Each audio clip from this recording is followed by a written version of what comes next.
Parental discretion is advised.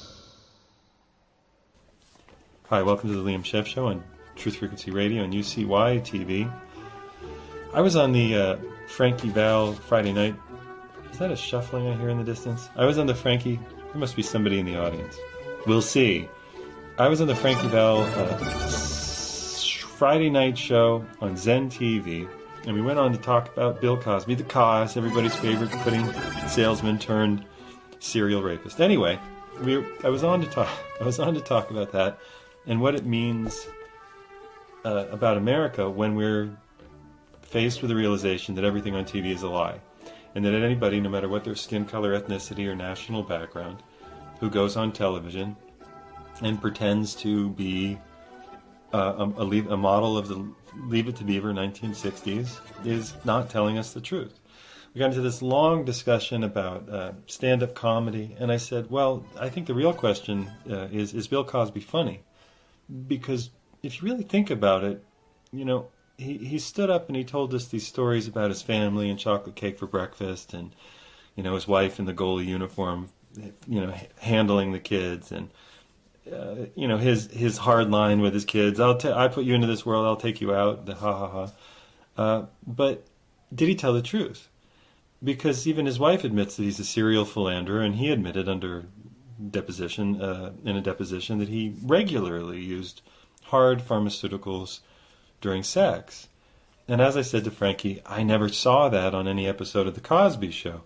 He seemed kind of nonplussed by that and saying, well, people have a right to their personal lives. I said, yeah, but stand-up comedy is rather sacred in America. Stand-up comedy is where people go to hear the truths that you don't otherwise hear. And Bill Cosby took stand-up comedy and made it into kind of a, well, you know, a model for how people, especially African Americans, should act. He totally got rid of the Flip Wilson. He ignored and really ridiculed Richard Pryor, and he insulted Eddie Murphy, all for holding to some sort of ideas of at least the history of being black in America. They just didn't, you know, Bill Cosby didn't want to hear it. He wanted to become a perfect model citizen. So we talked about all of that, and that's up there on Zen TV, wherever it is, zentv.com, Zen TV Live, whatever it is. I'm sorry, I don't exactly remember, but it's Zen TV, and you'll find me if you look at Liam Scheff, Frankie, Val, and the rest. And it was last night's show, which would have made it Friday. It was last Friday's show, which would have made it, how do I say this, January 16th. Right. So then he asked me, he changed the subject, and he didn't tell me he was going to do this, but I didn't care. We were going to talk about something to do with Big Bang, and that people said they created a mini black hole in a laboratory. Well, I said, of course they haven't done any of that, any sort of thing. There are no black holes. Black holes are an invention of the scientific fraudulent community to uphold their fake biblical Genesis Big Bang non-theory, which is chapter 9 of my book. And we talked about that for a while. And then he came back, and at the end he brought in a caller, and then he brought in another caller.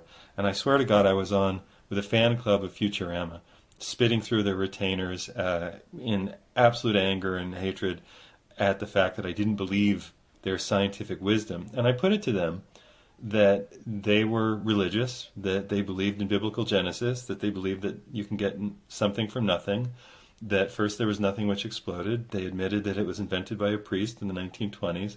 And then one of them more calmly went on to, not intensely calmly, but more calmly went on to defend the merits of this thing called redshift. And one of them spit through his retainer and got very angry. So this is the Liam Scheff Show on Truth Frequency Radio and UCY TV.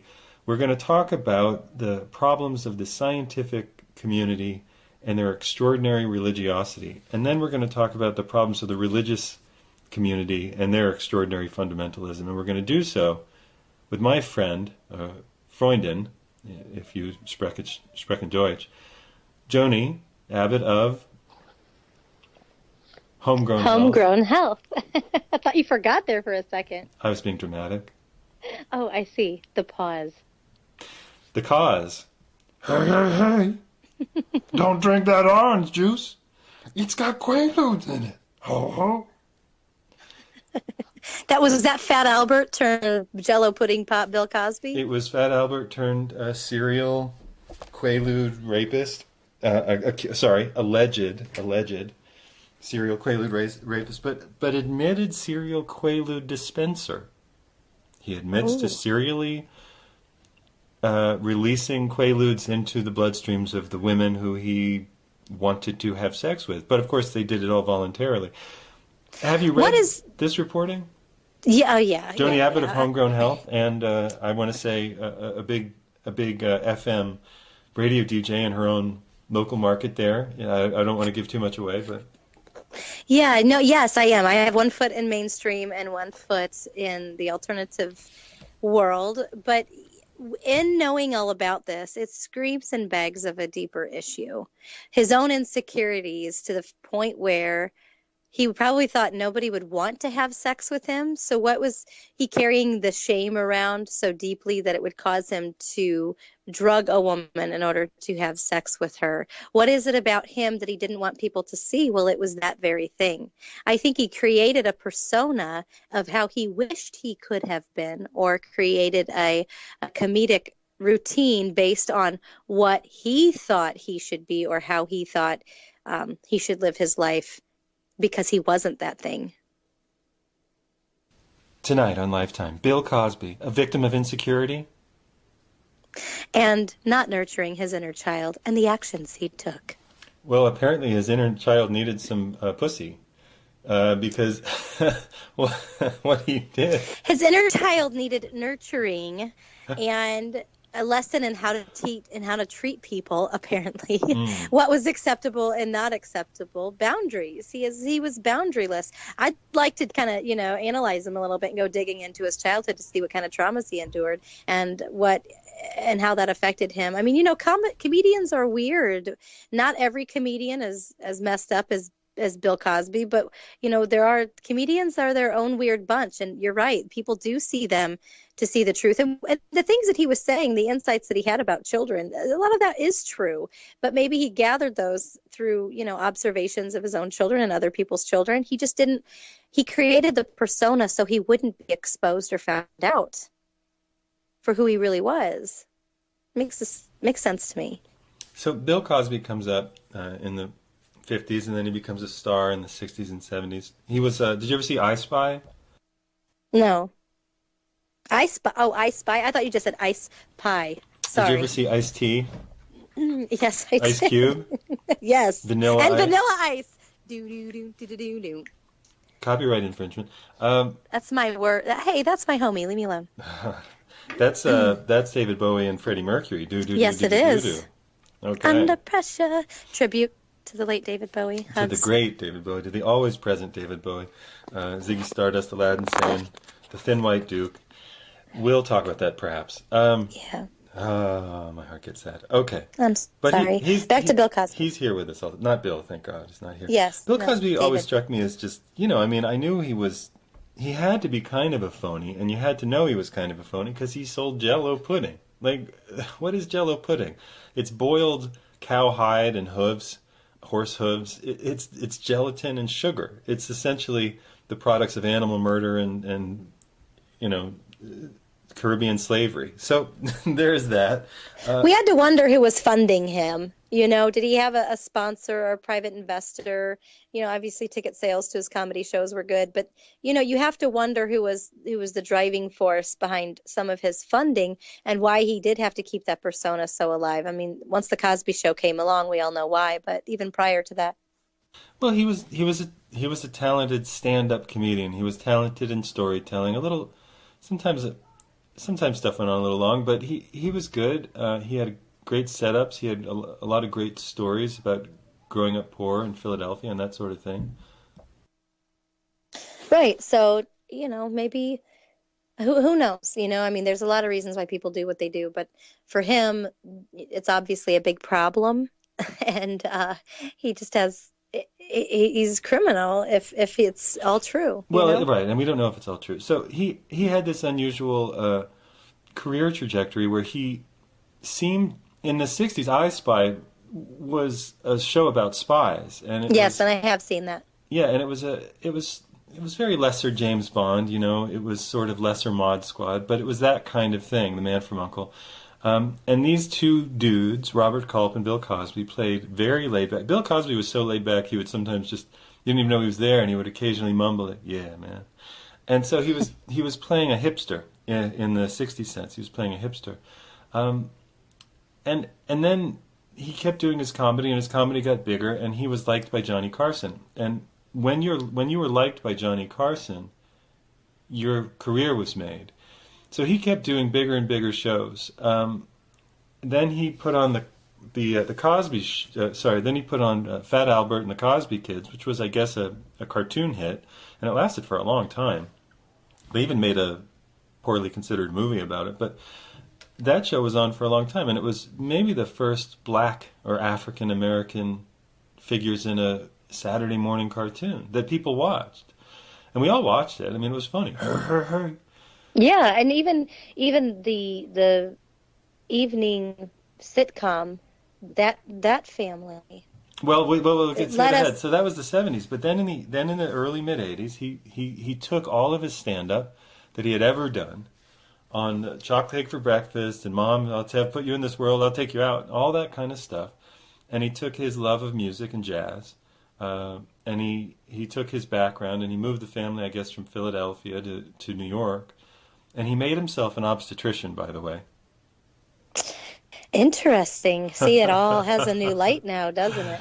And he put his comedy acts into play. And those of us who had listened to any of his stand-up comedy, which... You just killed the 80s for me. Oh, my God.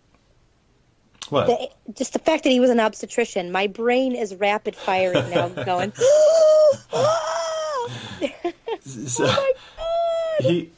He took all the stand-up that he had done, except the really cool stuff, the very early stuff we would talk about, going down to, what was it, 5th Street, 4th Street Jazz... Anyway, he used to do stuff about like being a person, not just being a father. But it was being a father that made him the world's most famous comedian. Oh, he did a thing about the Bible, like that was early, and it was very acceptable to like Protestants, like white Protestants, because he did a thing about Noah, and can you imagine being Noah and God says, "Noah, yes, I want you to build an ark." So he does this stuff, and he's not controversial because he doesn't say, "You really believe that Bible shit? Do you really believe that?" He just plays it out for the audience that wants to clap its hand like seals and laugh at some of the, they're amusing jokes. Do I amuse you? They're amusing jokes. They're funny, but they're, I don't know, they're okay. But he's not Sam Kinison. He's certainly not Bill Hicks. He's like a Jerry Seinfeld, but for the Protestant set, which is funny because you forget, and that's what he wanted you to do, that he was African descent. You forget that, and that's what he wanted. So he brings that sensibility into Leave It to Beaver can be real for all of us, and he puts it on television, and it's just eaten up. I mean, everybody wants it, and this family dresses well, and they live well, and they have dad and son conversations about doing better in school. And the daughter gets into a little trouble, and for some reason she has clearly a different mother. Well, the mother could have been her mother, but she's clearly a different ethnic mix than her mother and father, if you remember Lisa Bonet. Yes. Yeah, the model actress, right? So she doesn't. Yes. She looks a little like the mom on the show, and the mom on the show was good looking. I don't know if you remember. Of course I do. She's beautiful. Yeah.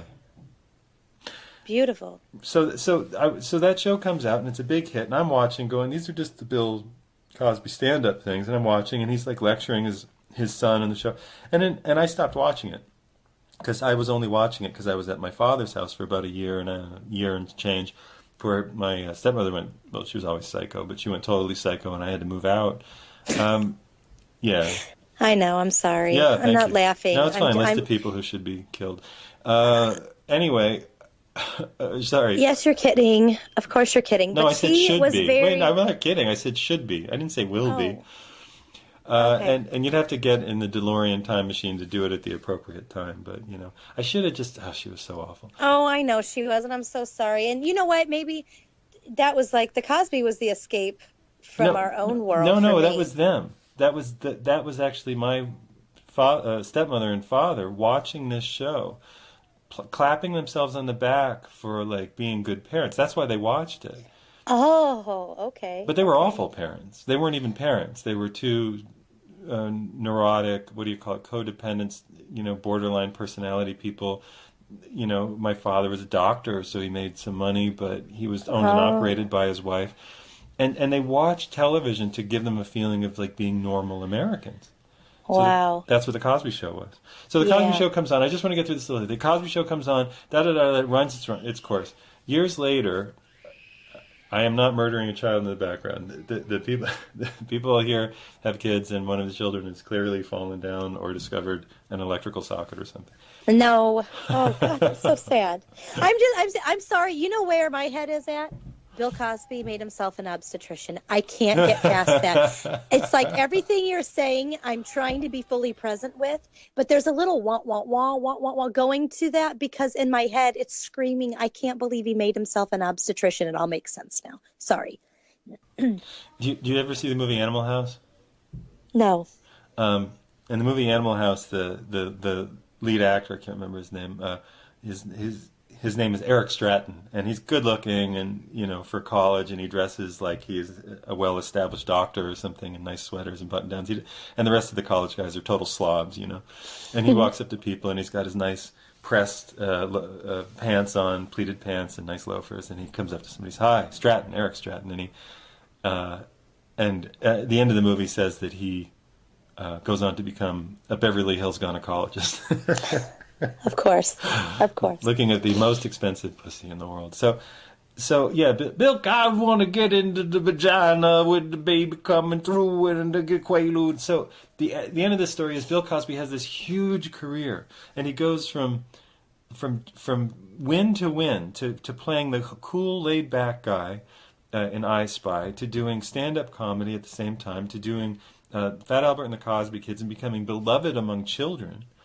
To then winning all American families, even especially the fraudulent ones, by playing Leave It to Beaver, Redux on network TV on NBC. He had another short, another show called Cosby, which he played an older version of himself, and then he sort of did some stand-up, and he got older and did some stand-up and did Jell-O pudding and made those crazy faces he makes, where he pretends he's, whatever. He's like. It's like playing peekaboo with the camera. It's like he wipes his face with his hands a lot. Yeah. Weird. Yeah. And then he, peekaboo. And then so he's just playing peekaboo with America.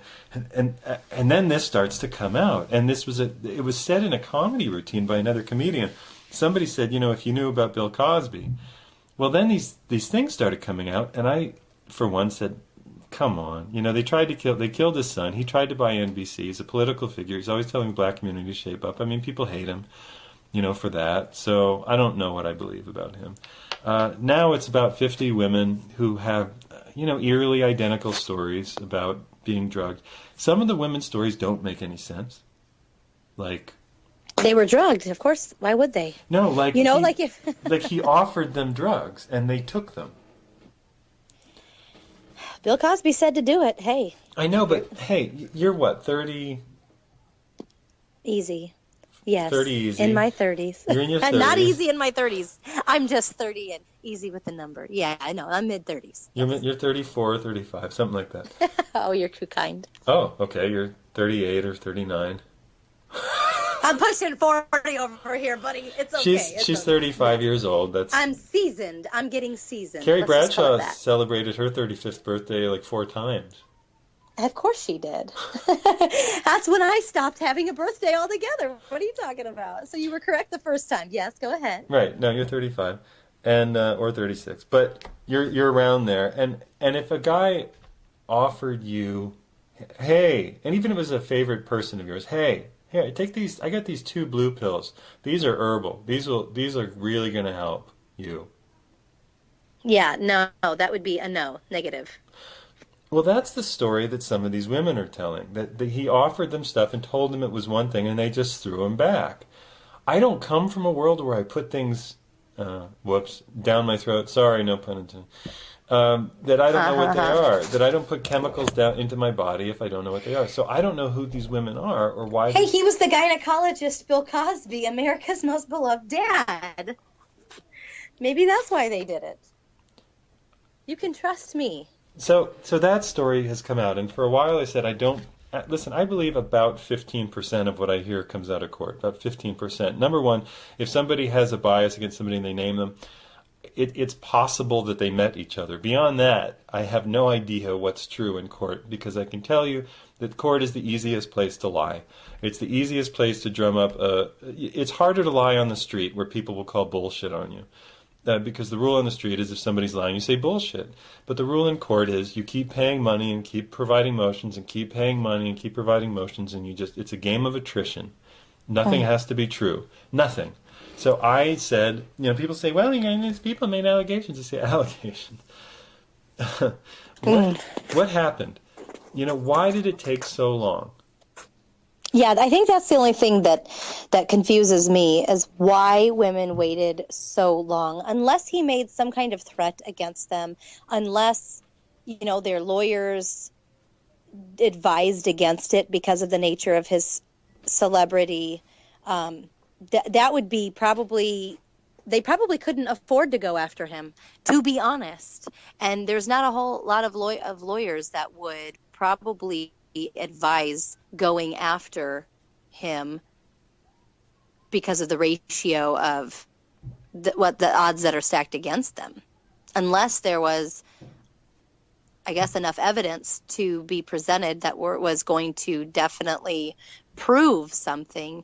Their cases probably weren't enough. I mean, did they go have a rape kit done in an emergency room after they woke up and had sex and realized that he had sex with them? Or, did any of them truly go gather the evidence? And this is a much bigger issue in our society, with the shame surrounding sex and women and rape in our culture, date rape, drug date rape, all of that is just now they're starting to really become proactive with it on campuses.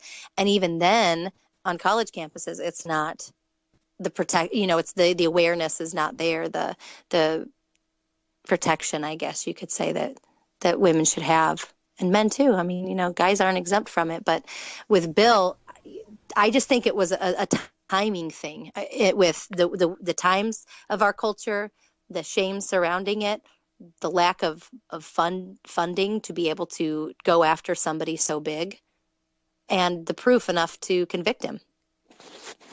But because there has to be proof, there has to be concrete proof and evidence. But I mean, you're talking, I think they're talking about a multi-decade time span. So did nobody get up and just go to the police and file a report? That's what I don't understand. Me too. Yeah, why did it take so long? I remember that you don't have to file a civil case. You can just file a legal complaint. Is sex so shameful that is it so shamed in our Judeo-Christian Levitical society that they said, "Oh my God, oh my God, I took that pill. Was it my fault?" Well, yeah, I know what you're saying. Yeah. Well, did he? Was that the card that was played? I didn't see that anybody said that he made great threats against them. That's certainly not what's being reported. They seem to be women saying, "We knew him," but some of the stories are just so strange that, like, the woman who actually made the complaint in Pennsylvania says that, if I have this right, that there were a number of earlier incidents where he touched her, and yet she took the pills that he gave. Something doesn't make sense about that. They're really, why, honestly, I mean, I do think they should take a little bit of responsibility for taking the things. I don't know that. I mean, I don't want to re-victimize or victimize anybody who has truly been victimized. I don't wish, that's not my intention. But in saying that, why? That's a better question. Why would you take something that you've either never had before or you don't know the effects of, unless they've had things like that before, and they're like, "Oh yeah, I really need it," and then right. He offers it to them. Right. So what's the crowd he's running with? Whenever we hear about a problem, we assume people are like us, and they're never like us. So who is this crowd? I think that Cosby was somebody he hung around with some movie stars. He was at the, as far as I recall, at the Playboy Mansion, and had that kind of, lifestyle experience, whatever it was, hanging out with James Caan at the Playboy Mansion. What was the 70s like for him? It's clearly sort of underground. His wife, let's see if I have this. Let's see if I can get this. His wife, I think, has said that he's a serial philanderer. I'll get that during the break, and I'll see if that's correct. I read that, and I just want to double check it. If that's the case, I guess we're left with the question, why don't we know that everything on TV is a lie? Because it fulfills an escapism for us. And the lie that we have to, it provides an escape from our own reality. But why do we think it's true? I mean, why are we surprised? It's surprising that Bill Cosby would drug anybody, but why? But he used drugs in his sex life. That's not something that ever went into his comedy act. That's not something that ever went into his public persona. So the crafting of public persona has to be along this standard lie. We're all monogamous. We're all going to be monogamous all our lives. We'll never think about sex with anybody else. We'll never want sex with anybody else. Once we find our one perfect person, we'll never get turned on by anybody else. Nobody is, for a long time, nobody was homosexual. I don't know if you know that, but for a long time there were no homosexuals. Right, at least on TV, in the TV world. Well, no, right. In America, nobody was homosexual, and yeah, as far as television and radio were concerned. And now we're finding out that, of course, that's not true. This is the Liam Scheff Show on UCY TV and Truth Frequency Radio. We're in discussion with Joni Abbott of Homegrown Health, and you can also find her on Big Radio if you live in the Midwest. We'll be right back in a moment. Just pause for a second. You want to do another short segment? Sure. Stop the recording.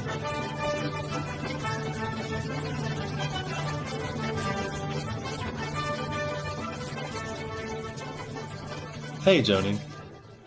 Hey, Liam. You want to help me? You ever read this book, Official Stories? Hey, you know what? I did, and it's really one of my favorite books. I really don't have a lot of love for many books, but there are a few select books that I do love a lot, and that is definitely one of them. Not a lot of books have impacted my life quite as much. Oh, go on. Please do tell me more, sir, ma'am, lady. Yeah, the book helped answer some questions that I was having myself about the universe and just even events that have taken place that I learned about in school. And I was like, wow, I've always had that question. Wow, this guy asked the same questions. And right. The then ones that provided answers. Yes, then provided answers on some of the things that we were taught in school. And as a homeschooling mom, when I started digging through curriculum and I started digging through the official stories that we're taught or we're supposed to teach our children, because that's what dictates history, or that's what dictates our understanding socially of people and places and things and events and our time frame and our lifetime, it really opened my eyes to like, that is not the truth. Like, Christopher Columbus discovered America. Yeah. Or like the Indians willfully gave away their land to us when we came in and invaded our country. But in knowing that those things weren't true, but not quite knowing what was true, I had to start to critically think and be creative with how I was going to give the truer stories to my children about what history was and what history is and how we derived history.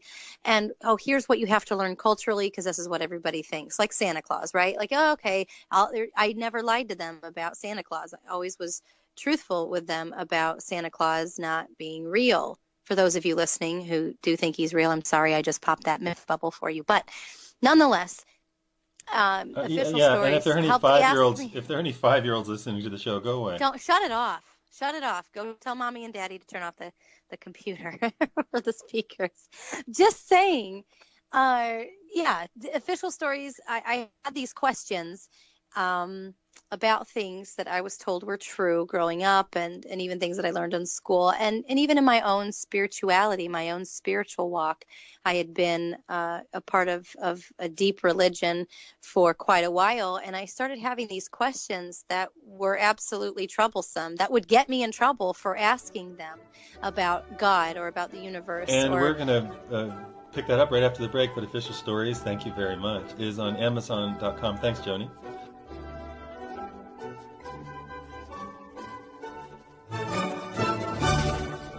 And we're back on the Liam Scheff Show on Truth Frequency Radio and UCY TV. We're here with Joni Abbott, host of Homegrown Health.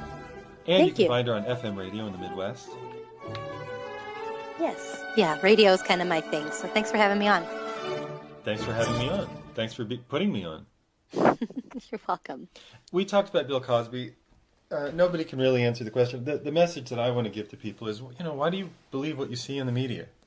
Why do you believe it? Why are you surprised that somebody has a life that they didn't tell you about when they're famous? In order to get famous in this country, you have to lie. In order to be truly famous and loved by everybody, you have to be a huge hypocritical liar. Bill Clinton, Hillary Clinton, George Bush. You have to be a total fraud and a flim-flam. Otherwise, if you want to be a disgraceful comedic performer like Russell Brand, you can afford to tell the truth because you're not asking anybody to take you very seriously.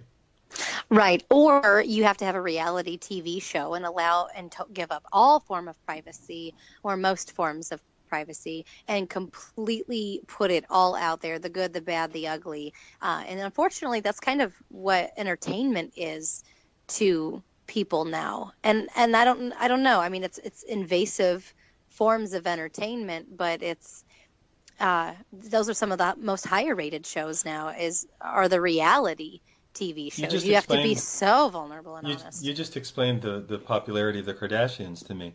They can't get away, even though they manufacture their images and they're pointless, people. The Judeo-Christian norm has been upset. I think people cling to that because of what you just said. You now get to see not total reality, but you get to see that people's lives have nothing to do with Leave It to Beaver. Right. Right. That's what Bill Cosby was trying to do, always leaving it to Beaver. He was an obstetrician. Oh, gosh, I'm still not past that point. I know. Get down, get on the table and put your legs in hold it out and put Jello pudding in my sweater.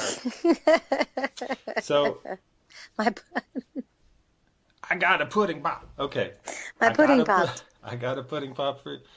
All right, anyway, we won't even finish that joke. I got into some trouble, not really, with I always get into trouble with the science crowd because I contend that science is a religion. Absolutely. That science has taken the place in a fulminant, complete way of the medieval Roman Catholic Church, that people cling to it and its notions of absolute truth, absolute purity of numbers, the purity of math, and the purity of the so-called scientific method, and of this dog that they call peer review. I'd like to talk about those things a little bit. You have experience as a homeschooling, critical of vaccines mom. I would like to ask you about the purity of the scientific method as it relates to your favorite topics, whatever they are, birthing, vaccination. You take it. Right. Well, when you first go to the doctor with your child, part of their well baby checkup visit, part of their full-time form of making money, 50 to 80% of a pediatrician's office, the income that's derived from your visit is vaccination. And when I first had a baby and I allowed my body to naturally birth, and I had all those flowing hormones, oxytocin, the endorphin rush you get when you breastfeed, there's something that happened in me as a mom, and it was just a highly protective mama bear instinct that took over. Suddenly, they wanted to touch my child, and I was pulling her close to me saying, "What are you doing? Wait a minute, what are you doing?" They tried to leave the hospital. The first birth I had was in a hospital. And although it was natural, I barely escaped a C-section. Nonetheless, we can talk about Bill Cosby being a weird obstetrician and that whole industry a little later. When they tried to leave with my baby, I hopped off the bed.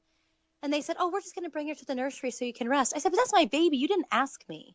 No, you're not going anywhere with her. Well, we want to check her temperature. I said, well, that's all you're doing. Here, let me walk with you. And I didn't care how badly I was bleeding or how many hours it had been, prior to just birthing her. There was a protective instinct and mechanism that was absolutely triggered in me. So when it came time to vaccination, I didn't even know that they didn't ask my permission to give her shots of hepatitis B and vitamin K in the hospital. But when it came time for the well baby visits, and all it was for her shots and to check her weight, well, I could see clearly that she was gaining weight. I could step on a scale and figure out she was gaining weight. Something in me started to feel very nervous about not knowing what was in that needle. I went ahead and put the visit off for a few months, and then they said, oh, you got to get the polio vaccine. If you have any vaccine, you got to get it to her. And so she had a dose of the polio vaccine, and I had no clue what was in it. And then she proceeded to scream for 3 days, and I had no idea what just happened to my previously calm and very, easygoing baby. She changed. Something happened, and that was the only thing that changed. So that prompted me to start studying. And it's been 14 years, and I am still studying because the science changes, the doses change, the CDC numbers change. Everything keeps changing. It's an ongoing change, and it's not for the better. The ingredients keep changing. They swipe one neurotoxic ingredient for another. For instance, they claim that we're going to have mercury-free vaccines now. Thimerosal, the preservative, which is 49.2% ethyl mercury. Methyl mercury and ethyl mercury are two different things. Methyl is found naturally, like in fish. The body knows how to detox that. Ethyl mercury is not methyl mercury, and it actually gets trapped in the body and has a horrific neurotoxin. So your dental fillings.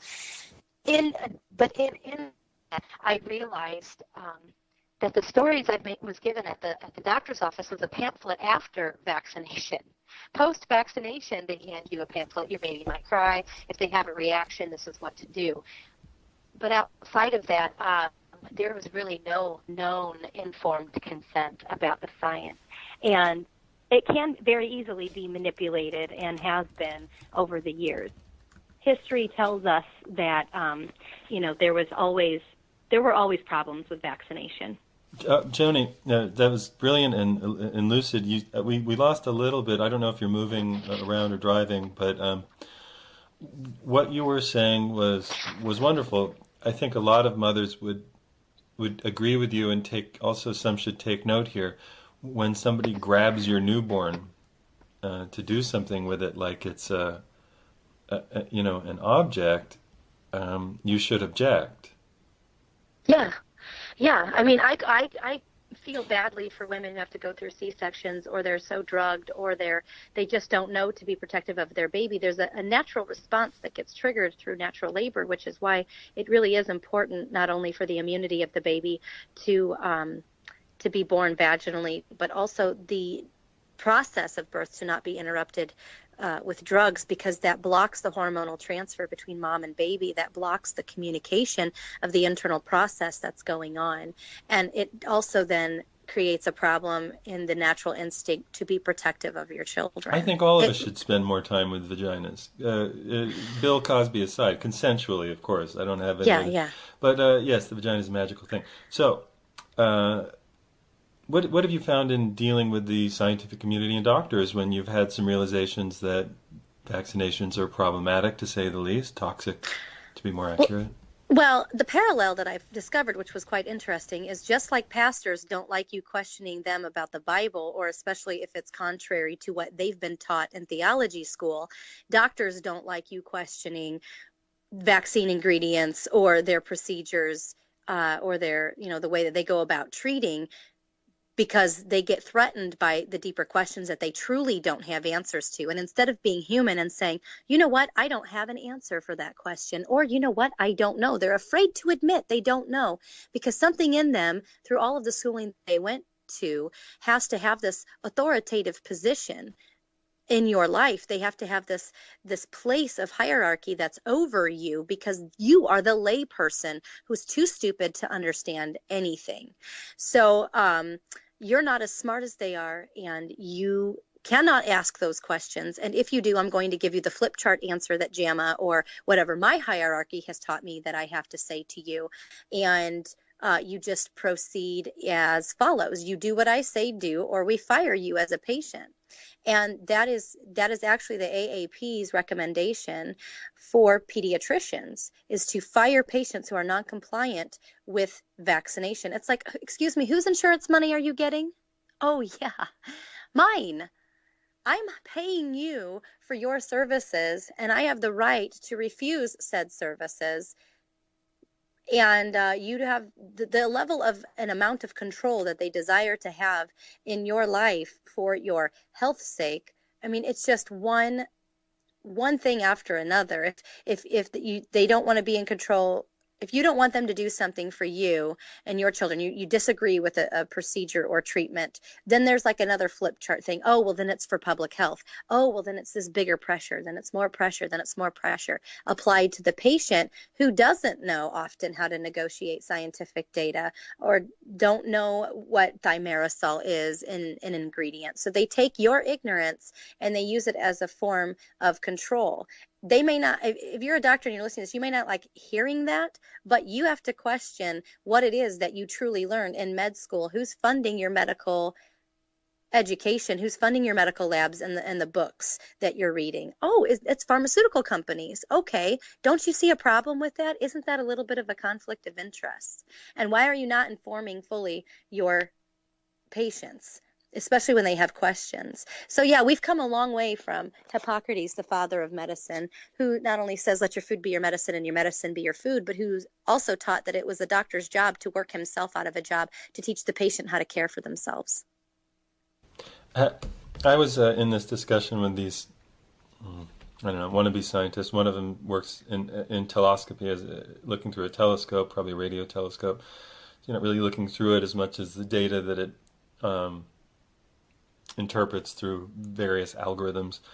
And another, I don't know what his thing was, but they didn't seem to understand. They were defending Big Bang. Big Bang isn't a theory, by the way, because it's not testable. First, there was nothing which exploded is not a theory. It's a story. It's a fable. And they're fabulists. They're storytellers. It was invented by a priest to coincide with his love of biblical Genesis, so that happened, and everybody agrees. One of them was then saying that this theory, which isn't a theory, was confirmed by data. And I said, well, what data? And he went on to talk about redshift. And redshift is literally that when you look at something very, very far away through some of these telescopes, they're tinted red, and some are more red than others. They decided that this had to do with the expansion of the universe and therefore the age of an object, and they had a story for what this thing would mean.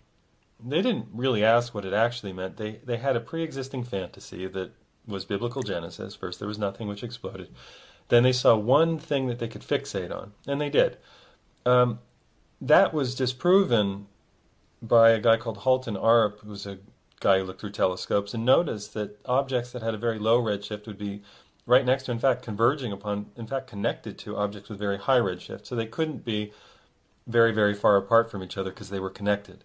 They couldn't be the same age because they had different redshifts. So he determined that there was another quality in the tinting of the red or the blue that, because you can tint toward the blue or tint toward the red, that didn't have to do with this concept of just velocity and big bangs. It had to do with the total energetic component of a particular of the molecules or the matter in the quasar, the galaxy.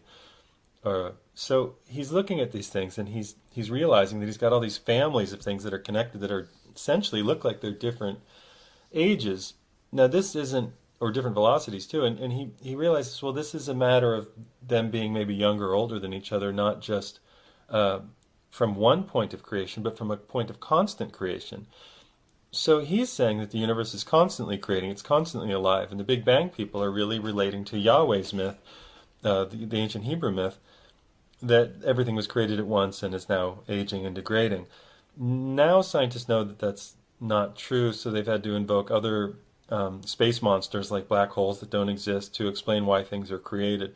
Really, it doesn't work, and Chapter 9 of my book, Official Stories, explains, I think, generously that it's an electrical universe made of plasma. Plasma glows. It's there in lightning. It's there in neon lights.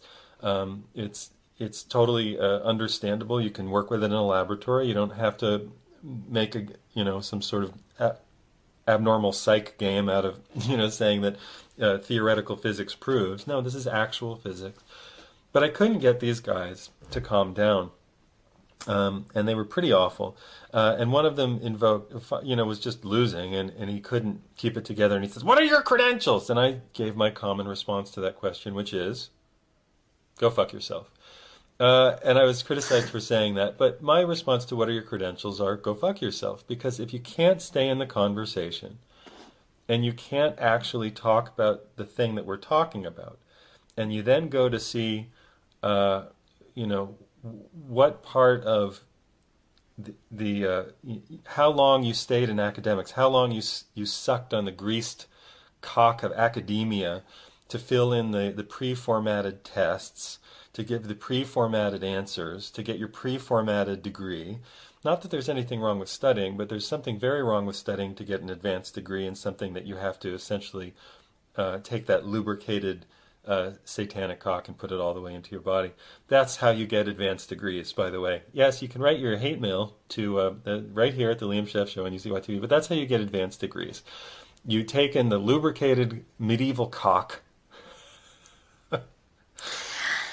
Okay, I hear what you're saying, and how I interpret what you're saying. How and you I spit hear out, that and in you my spit. head. Well, hold on, and you spit out the effluents that it put into you in a way that pleases your proctors. So the same thing happens in medicine. And what I wanted and I wanted to hand this to you without all of the cursing and dirtiness. But this is the Liam Scheff Show, so you expect cursing and dirtiness. So after you suck Satan's cock and get your advanced degree, you can walk into the world and say, "I have an advanced degree. Math is perfect. Everything is science. I'm an atheist. I don't believe in anything." And so that's fine. You can be an atheist, which just means that you hate your father's religion, because it's very unlikely that you walk through the world trying on all the world's spiritual traditions before you decided that there was nothing that you could call God. God, by the way, meaning a word whose meaning is not definable by human beings. So you've already lost poetry by becoming an atheist. I think atheism's silly. Because it loses the poetry of the world, it loses the beauty of the world, and the world is clearly an intelligent thinking thing. The universe is clearly intelligent and thinking. I think Christians are absurd because they think that intelligent thinking thing is this ancient mountain sky god, one of the lesser gods, by the way, of the southern tribe of Hebrews, that got promoted due to a series of historical accidents, and then became the one God that was combined with all the other gods that killed Asherah and combined with El and Elohim and all the rest, so on and so on and so forth. So I said this to these guys. I said just about all of that to these guys. And I said, why don't you go read about Redshift? Why don't you go read the critics? Go read the critics of your fine art of fake astronomy, as well as the people who inseminated you with their brain seed. And then you tell me what you think after you read the critics. So, Joni, have you ever asked a doctor to read the critics of the thing that they're promoting? By the way, parental advisory for this show.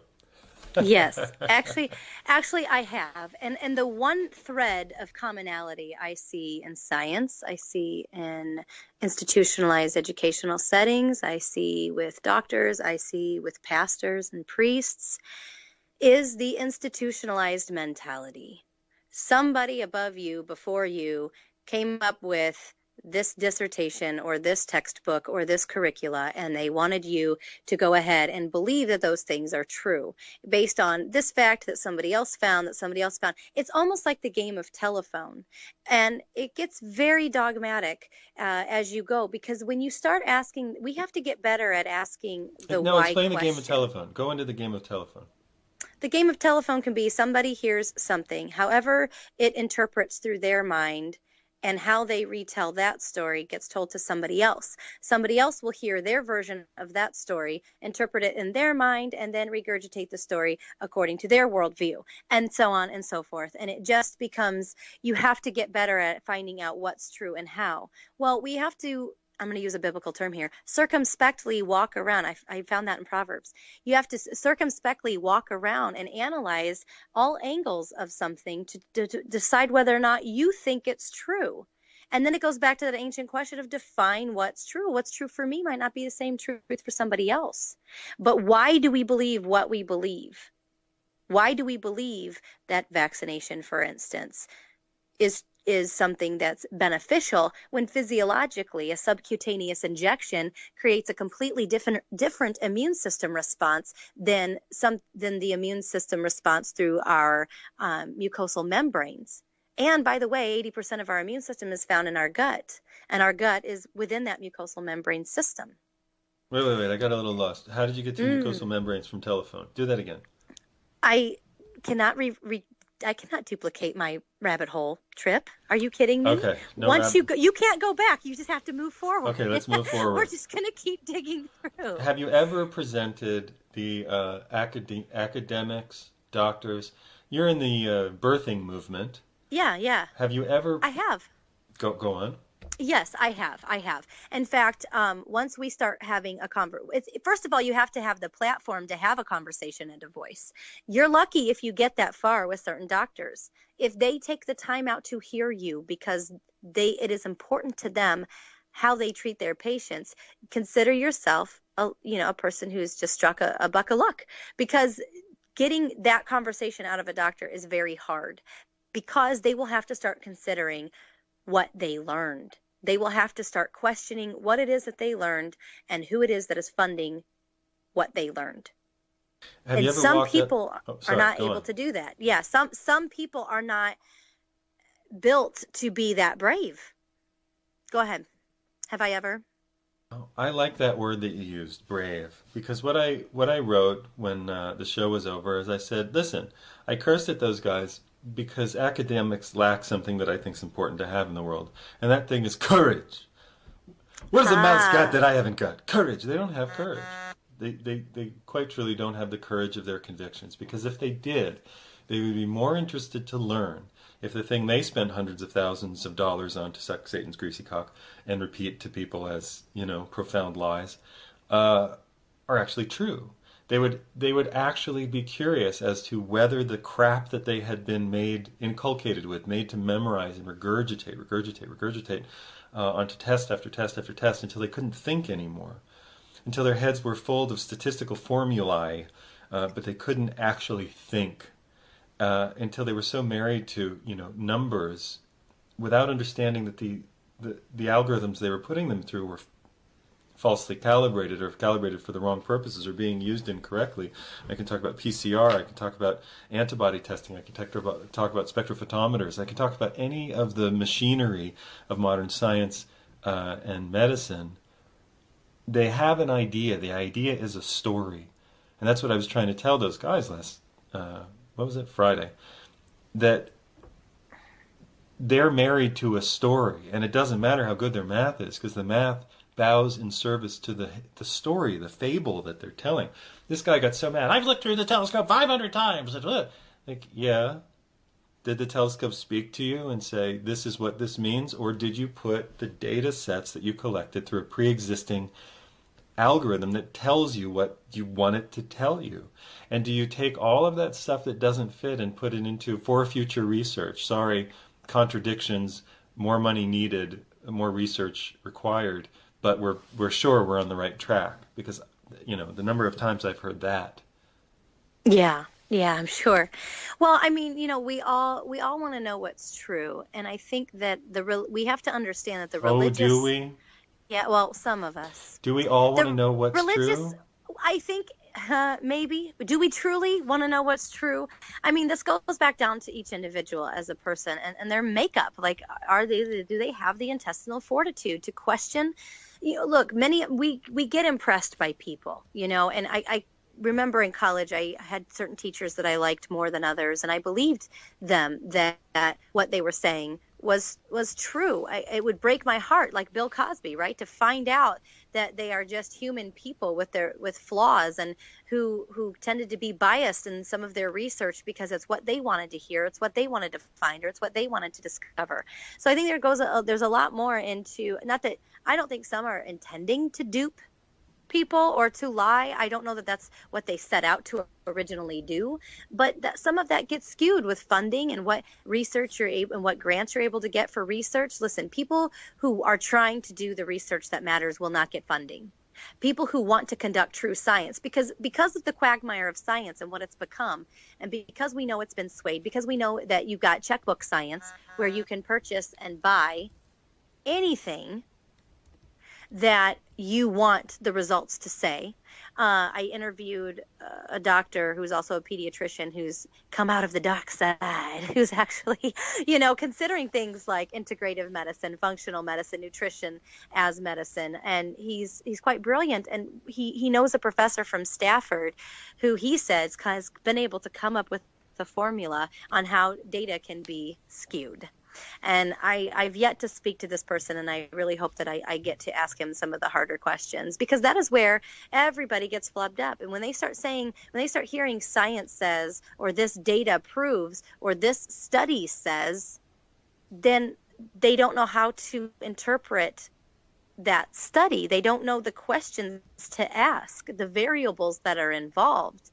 And I think as humans, we have a religious mindset tendency, not always spiritual leaning, but a religious mindset, because somehow, some way... Your popcorn's done. Oh, thanks. Somehow, some way, there is a... Now you just messed me up. I just thought I had this last point, and then I was going to hand it over to you, Sparky, but I missed it. It was like you said something about popcorn, and somehow. It's not religious mindset. It's the religious mindset's very dogmatic, and it's not that spirituality. It's that we always lean towards spirituality, because even atheists are religious about science. We can be religious about food because we think this is the one way that we're supposed to eat, and that's it. That's the only thing that will work for us. And on that note, Joni Abbott of Homegrown Health, available on radio, Natural News Radio, all week long. Find her on Natural News Radio and on Facebook, FBI Social Network. This is Liam Scheff and Liam Scheff Show. Joni, thank you very much for being on the show. Thank you. You can find Homegrown Health also on TalkNetwork.com. Thanks again. TalkNetwork.com. That's right. TalkNetwork.com is the new Natural News Radio. We'll be back next week to talk about more things sexy and religious.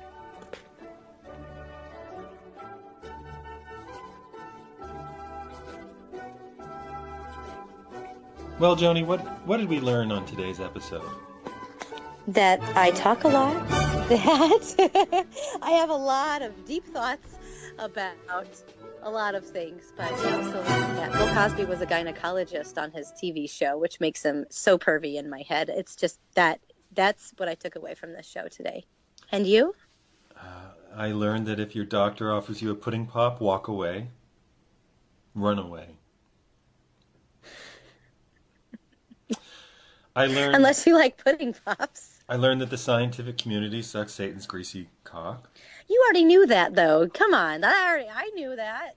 I knew stuff. Like, I was just sharing what I'd learned. I learned that religious people are insanely intolerant. I learned that fundamentalism is something that occurs in religion and science. Agreed. And in human nature, though. I think deep fundamentalism can occur in human nature. In anything. You can make almost anything religious. You can make almost anything religious. Like yes. Like people who collect tchotchkes in it and from a certain era will have their favorites and their reasons. You know, people who... Yes. NASCAR Sunday. Football players. Football. NASCAR. It's a religion, yes. The religion of football and NASCAR. You go baseball, golfing, anything. Yeah. Golfing's so boring. Hey, there are some people that really love golf. They like it because they get out of the house. Wine can be a religion, alcohol, it's really, is it about, I always ask these questions, is it about religion or is it about escapism?